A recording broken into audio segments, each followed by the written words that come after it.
before the new year, we still have one more really big fight as we see Devin Haney go up in weight. He's now at 140 and take on a belt holder, strap holder, in Regis Prograis in Devin's hometown of San Francisco, California. A fight that'll really pit up skills versus potential punching power. We'll get into all of that. We'll get into the promo to the fight, which has been incredible. DAZN has done a great job promoting this fight. We'll look at Devin Haney. Lots happened since the last time Devin Haney fought back in May against Vasily Lomachenko. Regis Prograis had a fight in between then. We'll talk about Regis. How is he going to take down the former undisputed champion at 135 in Devin Haney? And of course, we'll talk about what's next potentially for Devin Haney. As he's talked about, are there fights at 35 he'll go back down to? He's talked about going up to 147 after this fight. So what exactly is next if Devin the Dream Haney can get through Regis Prograis? This is going to be a good one. I'm really excited for this fight. I think this is a great fight that closed the year out perfectly. Again, this has been an incredible year for boxing, and this is just another fight that adds to the list. But first, it's the Never Drop Podcast. Make sure you like, subscribe, comment below. Who do you think is going to win this fight? Let me know how you think they're going to win it. Follow me wherever you get your podcast, Spotify, Apple, Amazon. Make sure you follow the Never Drop Podcast. But back to the fight. Devin Haney, man. People say a lot of things about Devin. One thing you can't say is that he doesn't challenge people. He doesn't go for the biggest obstacles. He doesn't take on the biggest challenge. Devin, who I don't believe has even turned 25 yet, already has being an undisputed champion under his belt at 135. Already did it. Accomplished it by beating George Kambosos twice, and of course the highly contested Lomachenko fight to defend his undisputed honor, which we'll talk about because you can't talk about the year of boxing without talking about that Haney versus Loma fight. But as we knew, 135 was too much for Devin. The weight, truthfully, Devin will end up becoming a welterweight or maybe even a 54 fighter sooner rather than later, as just his body can't make 35 anymore. So after failed discussions with Shakur Stevenson, a fight that at the time everyone wanted to see, but after now Shakur's lackluster performance might be on the back burner for a couple years, Devin moved up to 140 to take on arguably the biggest challenge at 140 in Regis Prograis. At 140, you have a division that has some good fighters, but it's also looking a little towards the future, I feel. You have a stacked 135 division, and you just wonder how long until that 135 translates to 140, goes up to 140. But at 140, you have some great fighters. Regis Prograis, Matisse just fought the other weekend on the Benavidez versus Andrade undercard. He's incredible. Josh Taylor, he's good. Josh Taylor got defeated by Teofimo Lopez as Tio was looking rough for a little while. Moved up to 140 this past summer. Had that fight against Taylor, absolutely dominated. And the reason I say Regis might be the best guy at 140 is because if Tio continues to fight like how he did against Taylor, Tio might be the best guy at 140. That's a Teofimo Lopez that is dangerous. But that's no knock to Regis Prograis. Regis Prograis is an outstanding belt holder at 140. And Devin Haney said, hey, if I'm going up, I want to take a challenge. I want to go win a belt. I want to go win a world championship if I'm going up to 140. Devin, he's 30-0, undefeated. Only 15 knockouts. Of course, the main knock on Devin is he doesn't have that power. A lot of people call him pillow-fisted. The one thing about Devin, he's going to be technical. Has good defense. People said he had great defense, but after the Loma fight, I'd say he has good defense. Regular orthodox stance. Height of 5'8" and a reach of 71 inches. I do believe that reach is going to play an effect in this fight. As you look at Regis, right? Regis is 29-1. With 24 knockouts, Regis has some power. And if you watch the promo, Regis seems to be reliant on that power in being able to finish this fight. He believes that power is what's going to separate him and help him win this fight. He's a southpaw, which I think will pose interesting for Devin Haney. I'll get into that more. But we saw Loma crack him with some straight left hands. Will Regis be able to do the same? Height, the same, 5'8", but reach 67 inches, so 4 inches less than Devin. Devin, we know he likes to box. He might be taking advantage of that reach. But we've mentioned the Loma fight multiple times. Let's get into it real quick. Devin Haney, it was his third and final fight on Top Rank. It was to defend his undisputed crown against Lomachenko, a guy he had called out for years, finally got the fight made. And truthfully, out of all these big pay-per-view fights we've had this year, Haney vs. Loma might be the overall best fight that we got to see. We saw a lot of mismatches this year. That doesn't take away that it was a super fight or a mega fight, but in the ring, Haney vs. Loma delivered. But the consensus it felt from a lot of boxing fans was that Loma was robbed. One, Loma was not robbed, as it was a very close fight. Personally, I had Devin winning by a round or a draw. I wasn't mad at either of those, but I think he banked a lot of rounds at the beginning, and I didn't see Loma winning that fight. Loma did perform well, maybe to a draw, but not a victory. But that's not to get into the Loma fight necessarily. But either way, Devin managed to escape with a win. Well, people weren't happy with it. That's the name of the game. That's boxing. Sometimes people just don't agree. One thing I think it did, and I touched on this briefly, I think it brought Devin Haney back down to, I wouldn't say human status, but, he's a good boxer. People, after the George Kambosos duo of fights, Haney, in 24 rounds against Kambosos, there was an argument that Haney didn't lose a single round. So to see Haney in trouble against Loma, Devin isn't just going to dominate against every single person. He is human, and he's going to get hit. They talked about his defense being impeccable. He got hit a lot by Loma's combos. Loma did a lot of things efficiently in that fight. While Loma did a lot of things great on that fight, I'm not sure Regis will be able to replicate those, because Regis isn't the boxer Loma is. Loma will hit, shuffle, find new angles to hit you at again, while Regis, he wants to punch, man.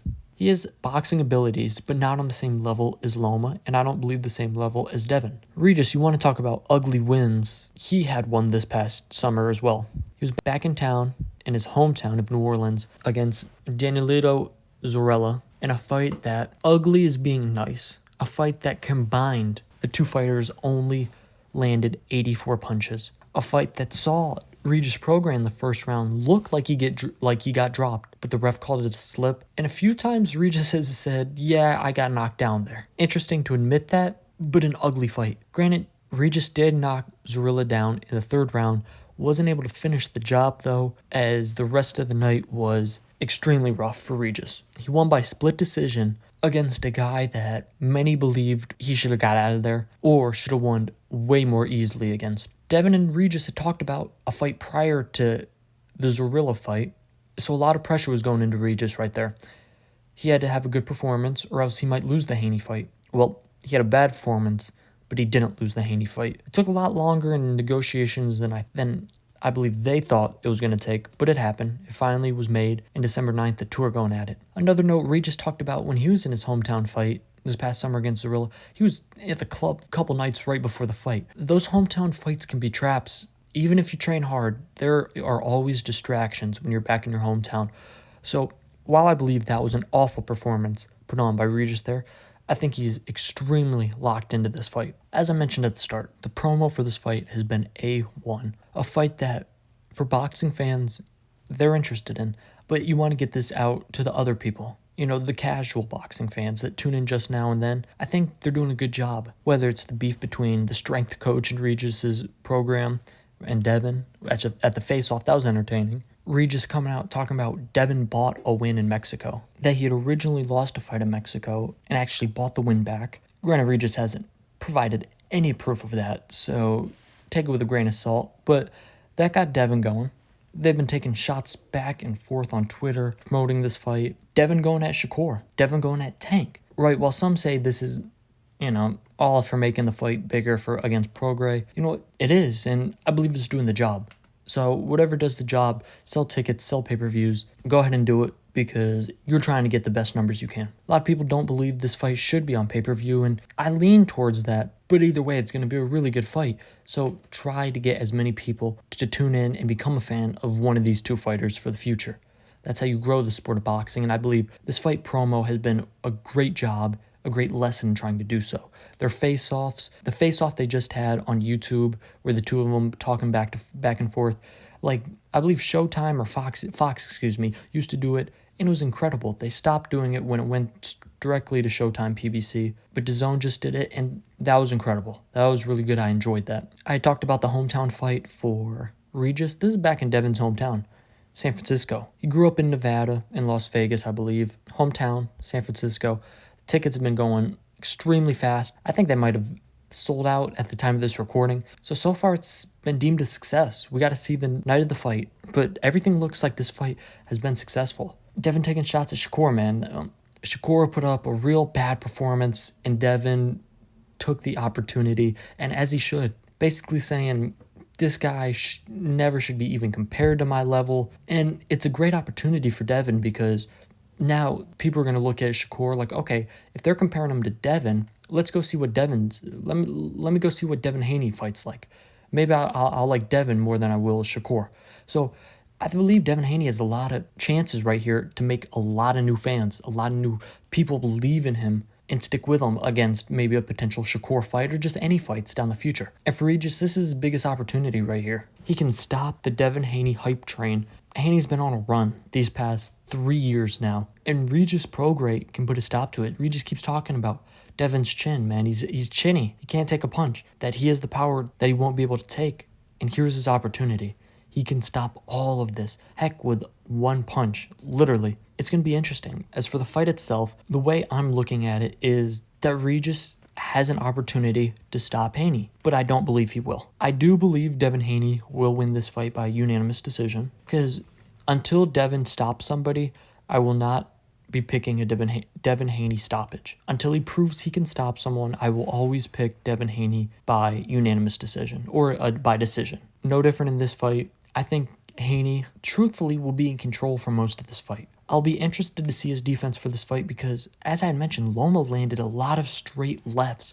And my biggest thing for Haney is, say he goes up against a tank, or now a Regis Prograis, a southpaw, who has more pop and power than Lomachenko does in that left hand. You can only take so many of those shots. And if Regis Prograis even dazes, puts Haney in a daze with the left hand, that might be all she wrote. Is Regis does a really good job in finishing opponents. Only 5 of his wins have been decision. Knocks out 24 of his 29 wins. Regis can finish a fighter. So Devin has to be wary of that. He has to be wary of the straight left hand, because Regis knows it. He's watched the Lomachenko fight, I'm sure. He knows he can't replicate a lot of things Loma did. But if he can land a left hand like Loma landed, he might be able to change this fight. But overall, I do think Regis will have a few moments where you go, oh, what a shot by Regis. But I think the boxing ability by Devin Haney will win him this fight by unanimous decision.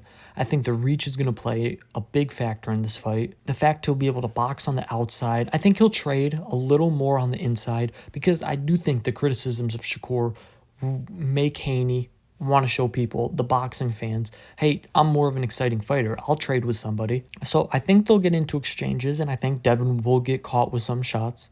But that's boxing. And I think Devin will be able to back out, recalibrate, and just box his way to a victory. I think some might say it might be a boring fight because Devin will just be in control for a large portion of this fight. I think the boxing of Devin will confuse Prograis, and Regis just won't be able to realize and adjust quickly enough what Devin is doing boxing-wise. I have Devin winning this by unanimous decision. But what does he do next? Say he wins this fight. What does Devin do next? In his press tour, he was talking about, he might go back to 35 for a Shakur or a Tank fight. Then he said no, they have to come up to 40. And then he vacated all the belts at 35, so it looks like he's not going back to 35. And then he said, maybe I won't stay at 40. Maybe I'll go to 47 and fight Keith Thurman. I'm really interested to see what Devin Haney does after this fight if he wins. Because at 40, you can make a Ryan Garcia fight, which would be a very big fight. Or you can make a Teofimo Lopez fight, which I think skill-wise might be a top 5 boxing fight. That would be incredible. I would love to see a Teo versus Devin fight. Personally, I want either a Tank fight for Devin, I don't know, at 35, at a catchweight, or at 40. Or I want to see him stay at 40 and fight Teo. Those are the options I want to see. If he goes up to 47, all I know is Keith Thurman would be a threat, and I know he wants to be the best at the division. That's any boxer's dream. If he were to fight Boots Ennis in the next 2 years, I truly think Boots would destroy him. And I like Devin a lot. Boots is on another level, and at 47, I don't think Devin wants any smoke with Boots at 47. I think Boots is clear. Other than Crawford, Boots is easily the best at 47. And with Crawford potentially going up to 54 for the Spence rematch and after, Boots has 47 on lock for a long time. But first, he has to get through Regis Prograis. Prograis waited for this opportunity for a while. He knows Devin's going to be a tough fighter, but he knows if he stops Devin, the things it could do for his career are enormous. This is going to be a good one. December 9th, San Francisco. I got Devin Haney by unanimous decision in this fight, but again, another great fight in 2023. Your boxing has just delivered. This has been the Never Drop Podcast. If you're still listening, I appreciate you. Make sure you hit a like, subscribe, comment. Who do you think is going to win? And for Devin Haney, what do you want to see next for him? A very bright young superstar in this game. What do you want to see next for Devin Haney? Who do you want to see him fight next? Make sure you subscribe on YouTube. Follow me wherever you get your podcast, Apple, Spotify, Amazon. Make sure you follow the Never Drop podcast. That's all I got for you. Devin Haney by unanimous decision on December 9th. That's all I got for you. Peace. I'm out.